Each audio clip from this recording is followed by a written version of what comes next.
Hey 7th graders, this week you guys will be completing parts 4 and 5 of the elk case study. Last week you should have completed parts 2 and 3. Okay, so if you haven't already done parts 2 and 3, you need to go back and do those first before you continue on with part 4.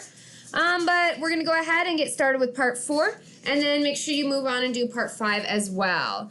So your learning target or your focus today is I can predict how jaw malformation has affected the size of the elk herd in the Madison River Valley. So you guys are going to learn a new piece of information today about jaw malformation, and then you guys will be able to use that piece of information to kind of help you make predictions on the differences in these two elk populations. So as you've seen before, you need to read, highlight, and answer questions.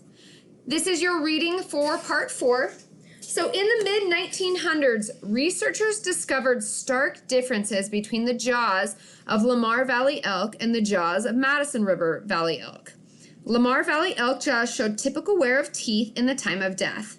So this is figure 1A, so here you go, 1A. So that's what a typical wear looks like of an elk who has died. Okay, Madison River Valley elk jaws, however, showed accelerated and malformed wear patterns of teeth and abnormalities in jaw development. So this is what the jaws looked like of those elk in the Madison River Valley. So you can see the big difference between what a normal jaw would look like and what the elk in this other population looked like. Because of these abnormalities, many Madison River Valley elk died of starvation, so they just weren't able to chew their food properly. By 2004 and 2005, researchers also began to observe a decrease in the population of the Madison River Valley elk herd size. The historical numbers of up to 800 elk living in the valley were now reduced to 150 to 200. So we saw a huge reduction once we kind of found out what was going on with their jaws. Okay, so make sure you guys do your highlighting. Remember, you don't want to highlight any more than you can memorize. Lamar Valley is yellow, Madison is purple, and general information is blue.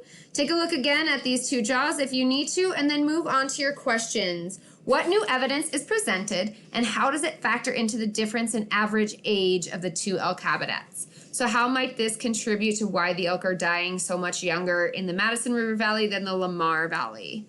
And then what do you believe could be the cause of the accelerated and malformed wear of teeth and jaws in the Madison River Valley elk herds? So really think back about what you guys learned about their habitat and make a prediction. What do you guys think is causing their jaws to be so malformed? If you need to go back and review the introduction, part 1, part 2, part 3, whatever, go back and figure out what's different with the Madison River Valley that could cause their jaws to be malformed like this. Okay, as scientists, what investigations would you conduct to determine the cause of the accelerated and malformed wear patterns? So basically, what other information would you guys need to know? If you guys were out in the field researching that, what would you be doing to figure out what the problem is? What possible explanations are there for reduced population size? So knowing what you know about their teeth now and how that could affect their age, how do you think this could also affect the fact that they have a smaller population size? List all explanations that come to mind.